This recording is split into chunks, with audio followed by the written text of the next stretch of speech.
금방 면회 갈게. 아프지 말고. Hai guys, masih melanjutkan episode ke-7 alur film Big Mouth. Di episode sebelumnya, Chang Ho sepertinya mempunyai rencana tersendiri. Dilihat dari ekspresinya yang tertawa lepas sembari berkata jika mereka semua telah tertipu. 허구됐어 이 등신 새끼들아.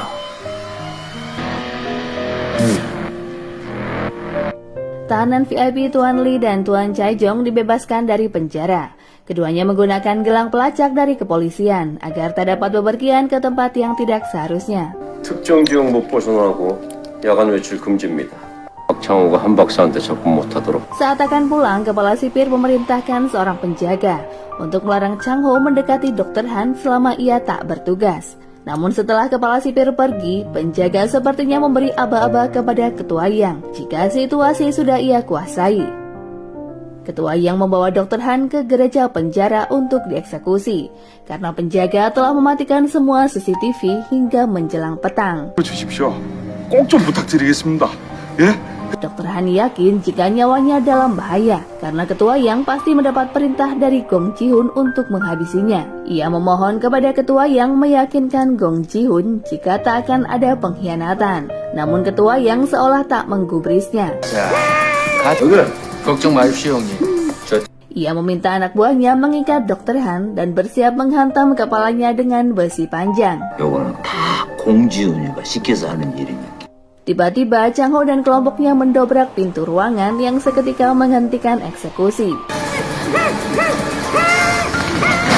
Chang Ho meminta Ketua Yang membebaskan Dr. Han secara baik-baik. Namun jika ia bersikeras, Chang Ho tak dapat menghindari perkelahian di antara kedua kelompok. Dr. Han berkeringat dingin karena ia terjebak dalam perkelahian itu setelah Ketua Yang menolak kesepakatan.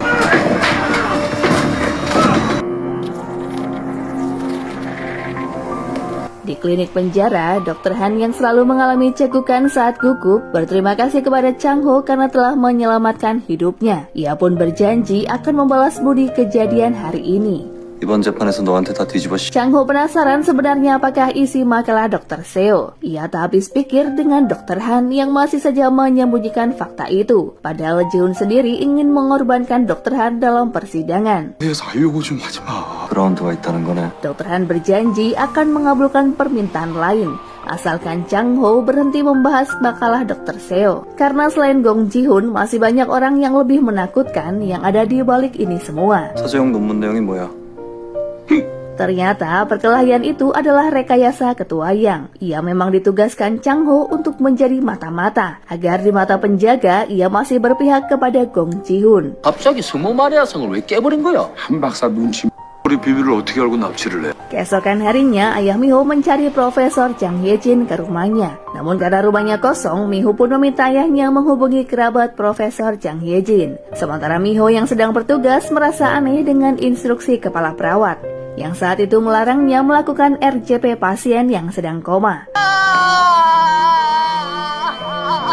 Tak paham dengan SOP di rumah sakit tersebut, Miho pun hanya bisa pasrah melihat seorang pasien meninggal tanpa mendapat penanganan maksimal. 아직 살릴 수 있어요. 뭐 안 짓이에요. Kecurigaannya kian bertambah saat mendengar pembicaraan keluarga pasien yang menyebut telah menandatangani dokumen rahasia dari rumah sakit mengenai larangan RJP dan tidak mengubur pasien jika meninggal. Keluarga pun sepenuhnya menyerahkan jasad kepada rumah sakit untuk dikremasi tanpa proses otopsi. Miho menelpon ayahnya yang memiliki teman di Badan Forensik Nasional karena ia berniat mengambil sampel darah pasien untuk dianalisa. 친한 후배 있다 그랬지. 화장시키라는 건 뭔가 숨길 게 있다는 거잖아. 제가 억울하게 돌아가신 거 꼭 밝혀드릴게요. Selepas berjaga, Miho memberanikan diri mendatangi kamar mayat, mengambil sampel darah pasien yang baru saja meninggal itu. Sayangnya, kedatangan Miho terlihat oleh CCTV security. Saat keluar dari kamar mayat, Miho dihadang oleh Dr. Hyun dan kepala perawat untuk meminta apa yang ada di dalam tas Miho. Saat digeledah, mereka tak menemukan apapun karena Miho sudah menyimpan sampel darah di suatu tempat. 뒤지는 거 불법인 거 아시죠? 신고하든가.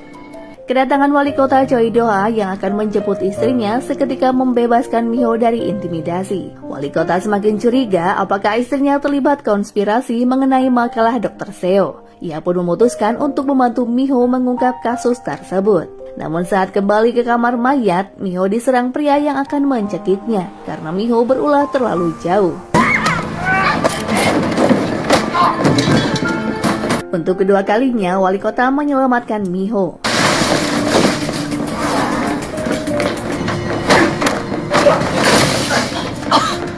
Ia pun menanyakan apakah yang akan Miho lakukan dengan sampel darah yang berhasil ia dapatkan. 어쩌면 이걸로 풀 수 있어요. 시장님 여기 어떻게? Wali kota lalu mengantar Miho ke Badan Forensik Nasional. Miho yakin jika analisa itu keluar, setidaknya bisa mengungkap kematian pasien yang tak wajar. Miho juga enggan melaporkan penyerangan di lift sebelum hasil analisa selesai dilakukan. 최소한 살해 동기는 결과 언제 나온대요? 시간은 좀 걸릴 거라네요. Sementara itu di penjara, Chang Ho tak ingin diseret lagi ke dalam permainan Big Mouse. Ia meminta temannya pengacara Kim untuk menyumbangkan patung Maria dengan menyelipkan kamera tersembunyi di dalamnya. Ia juga meminta sebuah handphone yang disisipkan pada buku. Mulai hari itu, Chang Ho akan mulai perburuannya mencari siapakah Big Mouse. Suatu ketika, Chang Ho yakin jika seseorang baru saja masuk ke bilik pengakuan dosa, tempat di mana Big Mouse selalu memberinya petunjuk lewat kartu tarot. Karena saat mengeceknya, kartu tarot tersebut telah hilang. Betapa terkejutnya Chang Ho mengetahui jika Big Mouse adalah Jerry saat ia memutar kejadian yang terekam dalam kamera. Chang Ho pun semakin yakin setelah mengingat bagaimana perlakuan Jerry kepadanya mulai dari awal masuk penjara. Terlebih Jerry memiliki tato tikus di bagian tangannya. 톰과 제리 아시죠? 제 닉네임이 제리거든요. 제가 밖에 있을 때부터 빅마우스님. 형 진짜 제발 한 번만 나가! Namun setelah menginterogasi Jerry, Chang Ho ragu jika Jerry yang masuk ke dalam bilik mengambil kartu tarot. 어떤 것 때문에 이러시는 거예요? 왜 그러세요? 어색해지게. Setelah Chang Ho mengecek lebih dalam, ternyata video terpotong 30 menit, yang berarti ada seseorang yang menyunting video rekaman.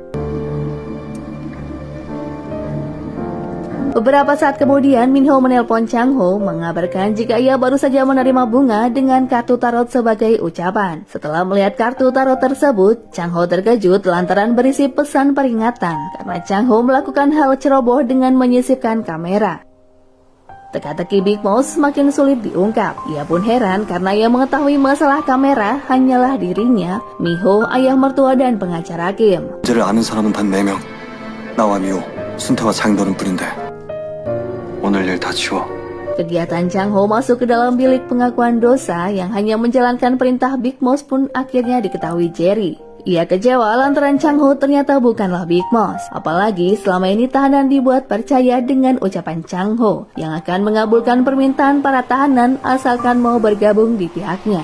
Chang Ho menyarankan Jerry agar tetap menjaga rahasia jika ia ingin selamat. 수가 타로 카드로 명령 보내는 거잖아요. 명령 그냥 시키는 대로 하는 거고. 잘 짜봐야죠. 그러자고 모인 건데. Berpindah pada Tuan Lee dan Tuan Chae-jong yang bersama Gong Ji-hoon. Mereka saat itu mengundang Jaksa Choi untuk membicarakan masalah persidangan. Tak lama kemudian, mereka mendapat undangan untuk menghadap tetua. Pembicaraan itu pun kian terbuka karena Gong Ji-hoon kini menganggap Jaksa Choi sebagai anggota baru. 연관?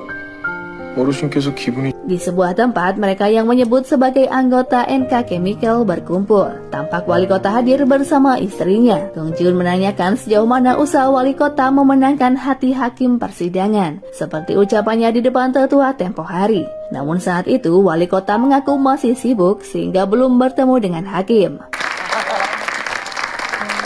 Di dalam ruang teater, ketua memperlihatkan bagaimana kondisi Gu Cheon berpuluh-puluh tahun silam sebelum mencapai kejayaan seperti saat ini, yang ternyata tak lepas dari peran leluhur mereka yang hadir dalam ruangan tersebut. 암담했습니다. Sudah saatnya tetua Kang yang juga mantan anggota militer itu mencari penerus untuk mempertahankan kejayaan Gu Cheon. Gong Ji-hoon resah karena sejak ia menghilangkan uang tetua yang raib di bawah Big Mouse, ia seolah tak dianggap lagi dalam keanggotaan. Berbanding terbalik dengan wali kota yang sepertinya akan dicalonkan sebagai penerus. 그 영광을 계속 이어줄 그 누군가를 찾는 것이 재판은 코앞인데. Jaksa Choi kecewa karena Gong Ji-hoon justru menghabiskan waktu di tempat hiburan. Padahal sidang akan digelar beberapa hari lagi. Melihat Ji-hoon yang begitu marah dengan Big Mouse, Jaksa Choi menunjukkan sebuah cara agar ia bisa memaksa Big Mouse mengembalikan uang 100 miliar miliknya. 이럴 테니까 대표님 엑스에 거기 앉힐래? 나 농담할 기분 아니야. Sementara itu, kondisi di penjara, Jerry kini membatasi komunikasi dengan Chang Ho. Sejak ia mengetahui jika Chang Ho bukanlah Big Mouse, sikap Jerry itu pun mengundang pertanyaan dari teman-temannya. 빅마우스하고 뭔 일 있었냐? 뭔 일이요? Singkat cerita, Ji-hoon membantu Jerry untuk bebas dari penjara. Ia bahkan membiayai adik dan nenek Jerry yang kesulitan keuangan. Hal itu pun Ji-hoon lakukan agar Jerry menuruti perintahnya, memberikan minuman yang sudah ia siapkan kepada Chang Ho. Setelah memastikan minuman itu tak mematikan, Jerry menuruti permintaan Ji-hoon. Racun dalam minuman bereaksi kepada Chang Ho tak lama setelah Jerry menghirup udara bebas.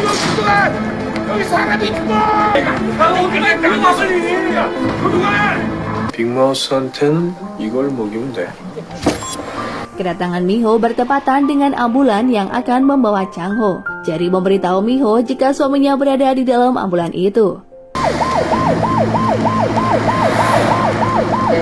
Namun saat mengikutinya, Miho curiga karena arah ambulan berbeda dengan arah rumah sakit terdekat. Ia segera menelpon rumah sakit tempat dulu ia bekerja untuk mengirim bantuan ambulan. Sementara ayah Miho mengikuti laju ambulan yang semakin menjauh. 응급절 세우라고? 저쪽엔 큰 병은 없어, 빨리.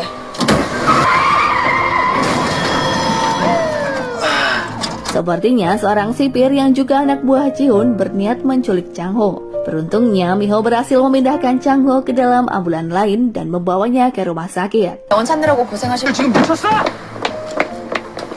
Ayah Miho curiga ada seseorang yang hendak meracuni Chang Ho. Ia yang tak mengetahui Jerry pelakunya justru memberi sejumlah uang sebagai bentuk terima kasih. 때 받아요. 아니요. 제가 뭐 한 게 있다고 저희 합수했는데 두부도 못 먹고. 괜찮습니다. 두 분 만나서 그나마 다행이죠. Dalam keadaan belum sadar, sipir mengambil sidik jari Chang Ho dan memberikannya kepada Ji-hoon untuk suatu keperluan. Untuk apakah surat itu? Kita lanjut dulu ya. 힘내, 여보. Dalam beberapa jam usai diberi pengobatan, Chang Ho kini semakin membaik. Ia menyadari jika sakit perut yang dialaminya setelah mengkonsumsi minuman dari Jerry. 아프지 말고. Keesokan harinya, Chang Ho kembali dibawa ke penjara Gucheon. Ia memberontak saat tahu jika para sipir mengalihkan perjalanan ke tempat lain. Chang Ho tak sadarkan diri saat seorang sipir menyuntikkan obat bius. Kekuasaan dan uang yang dimiliki Ji-hoon dengan mudahnya memasukkan Chang Ho ke dalam rumah sakit jiwa Ji-seong. Apakah yang akan terjadi pada Chang Ho di rumah sakit jiwa tersebut? Nantikan video selanjutnya ya guys. Buat kalian yang suka, jangan lupa ya untuk di like, komen, dan subscribe.